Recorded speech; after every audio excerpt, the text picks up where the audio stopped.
recruiter. Yes. And you work with recruitment teams to help themselves do Yes. business development. Most recruitment agencies struggle to prospect. Why is that? I run a business called Sellerio, and we're a recruitment firm for sales teams, but we also train the sales teams after we place them. Well, let's start with what they're doing wrong. What are recruitment teams doing wrong? Recruitment teams are incredible at speed to market, but they haven't ever really learnt discovery, because a lot of recruitment teams have never had that training. And this isn't everyone, but this is most. Very narrow-minded. I'm going to find a job. I'm then going to find a candidate for that job, submit the shortlist, and then fee. And then they walk away. Is that just asking questions? Talk me through it. I mean, yeah.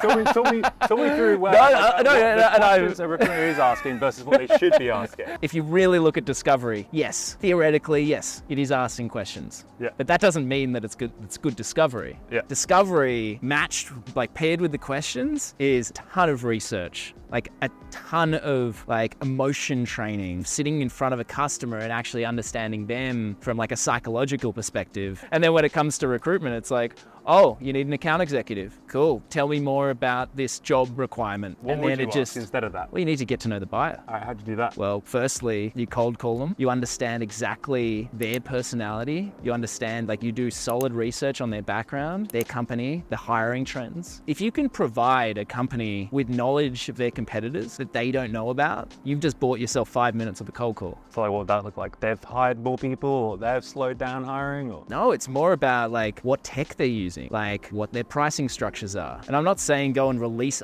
IP to these people's competitors. I mean, this is all public information, but you as a recruiter, like have to be able to find like a really, really solid point of difference by kind of looking under the rocks that your prospects and your clients aren't looking under. And you do that, you gain information from candidates. Like you look at a candidate's profile, see the trends in their background, look at where they've worked before that, where have they worked before that competitor, and then you go, okay, well, there's like a trend there, there's a pattern there, and then leveraging those patterns to leverage more jobs. So if you were a new recruiter and you were starting to run, let's say, a desk where you were hiring engineers, Yeah.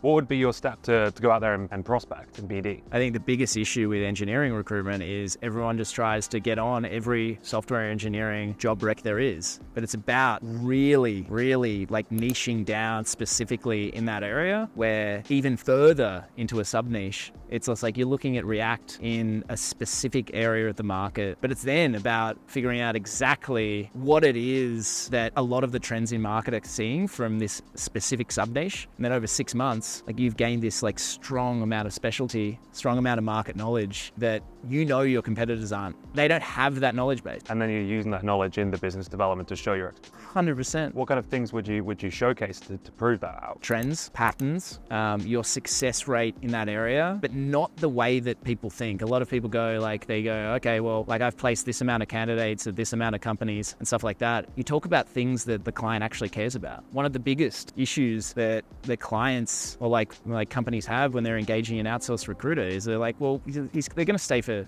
3 months. They're out of guarantee and you're going to walk away with a 20K fee. That's true. A lot of people are scared of that. Yeah. But it's about putting content into those cold emails or putting content into those cold calls and saying things like, everyone I've placed in the past 12 months, they're still in their roles. Everyone got past 9 months. Contractors lasted their 6-month contract, using data that they actually care about. Because think about all of the concerns that people have when engaging recruiters. Yep. And then you just leverage that in your outreach. You're kind of putting the objection before they even give you the objection. Yeah, it's like Eminem at the end of 8 Mile. Well, he rapped about all of the things. He was doing that like freestyle rap battle. He was and like, a white dude in. Yeah. And he rapped about everything that he knew the other guy was going to say about him. And then it was just like objection handling 101. Marshall Mathers, the invoices in the mail. So your advice to a recruiter who's just got themselves a desk is to niche down to the point where you can observe like actual tactical insights that you can then give to your potential prospects, your hiring managers, basically. Yeah, one of the first questions any hiring manager will ask is like, who else have you worked with?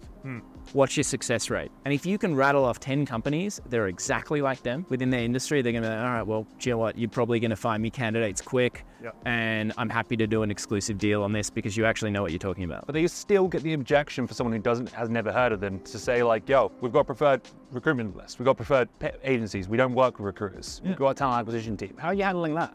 Yeah, I mean, at some point they're going to need you. They always need you at some point. Even if you're getting those no's, at some point they're going to need to hire. and they don't have the talent in the pipeline. And I'm not saying go and spam them for 6 months. I'm just saying follow that client, look different. Go through, like, diversify your outreach that you know with different candidate profiles and different content that you know that is actually going to be valuable to them, where most people don't do that. All right, so what would you do instead? You got to create curiosity, Will. Yeah?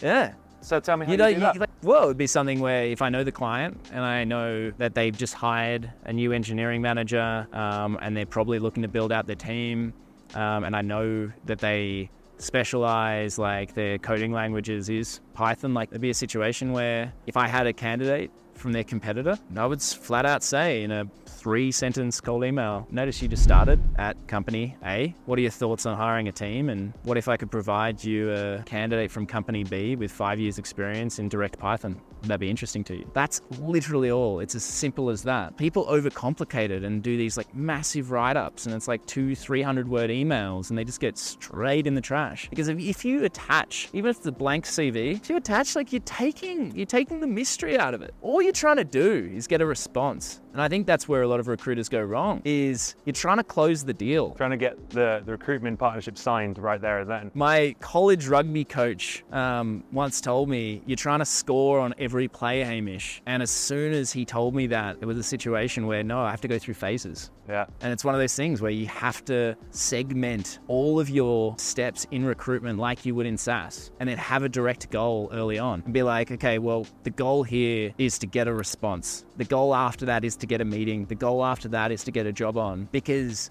the problem with speed to market in recruitment currently, it's just everyone's just trying to close deals way too quickly, and they're not building the relationship.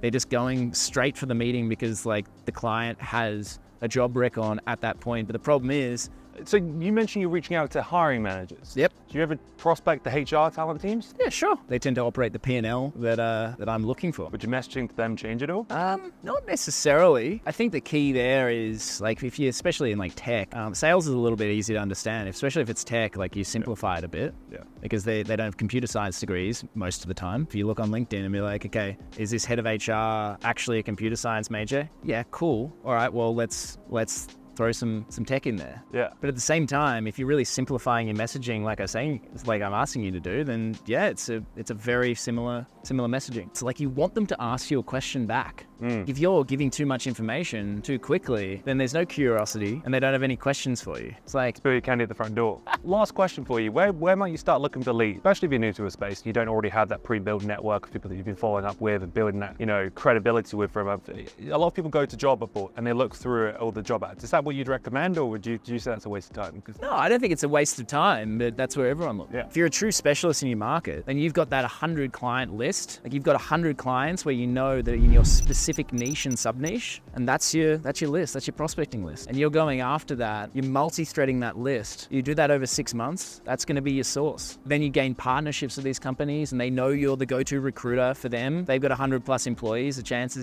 are that you're gonna probably place their whole team. And then over 2-3 years, you've built such a client base that people are gonna come back to you because they know you do good work. Probably refer you leads as well. And of course, like every recruiter under the sun, like the most simplest training that they get is ad chase, but everyone else does that. So you want to be looking for things that other people aren't doing. You gotta be a point of difference, Will. What do you think about people building personal brands on LinkedIn? I think everyone should create a personal brand. You reckon? Yeah, I honestly, I believe everyone should create a personal brand because one, you gain so much confidence. Oh my God, Will, so much confidence. 3 years ago, I would be shit scared to post anything on LinkedIn. Let alone a selfie or a video. Oh my God, absolutely not. Yeah. And that in itself, if you're struggling with confidence as a recruiter, start putting your emotion out there. Put some content out there on LinkedIn. Just make sure it's emotional, actionable, and relatable. Those 3 things: emotional, actionable, and relatable. And if it is, people will respond. You'll get traction. Just don't sound like everyone else. A lot of recruiters constantly just go, these are the roles I'm working on, and that's fine, but that's not personal branding. No, that's corporate branding. That's the equivalent of posting your company's blog on LinkedIn. Yeah. All my inbounds come from doing webinars, doing podcasts, writing on LinkedIn, just getting the timing right. Like I posted a written post about emotion, like emotional sellers and emotion, like leveraging the emotion in your discovery. That post alone got me like 3 inbounds. Like it's just one of those things where you just got to know your audience and then be like genuine. Don't talk about something that you don't understand about. The Dunning-Kruger effect, created by Dunning and Kruger, funnily enough, 2 different guys. I would assume just one guy, Dunning. Kruger. But it's created by 2 guys. And the whole thing is, you start up, you get really confident in an area. Like you read like the crypto bros a few years ago. Like they'd read about crypto for like 2 days and then start posting about it on Twitter and stuff like that. Yeah. And then because they talk to people who didn't know anything about crypto and they just assume that they're crypto professionals. And all they're doing is they're sitting up top of a thing called Mount Stupid. Well, you know a little bit, but you feel like you know everything. Yeah. Yeah. And then all it takes is an actual professional in said crypto to actually poke holes in some of the things they're saying. And then they fall into something called the valley of despair. So if someone's not that experienced, then surely they won't have that much to talk about because they won't be competent, right? I'm saying that I'm all for people to post on LinkedIn about anything.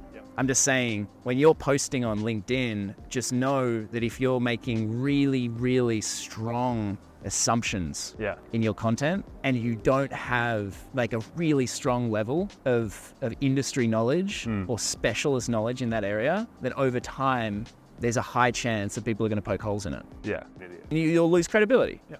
So it's that thing about being genuine, also being honest in your own ability, and posting about things you actually know a lot about, so that in turn, you get more business. So do build a personal brand. Just don't go out there and pretend you're the world's most experienced, data science recruiter when it's your first month in the job. But share your learnings along the way, the things that you have experienced and your emotion, maybe what you're learning as well along the way. If you've got knowledge to share it. Really share it. Just make sure it's emotional, actionable, and relatable. Qualified. All right, thank you so much. Give me a hug. I was trying to give you a hug. There you go.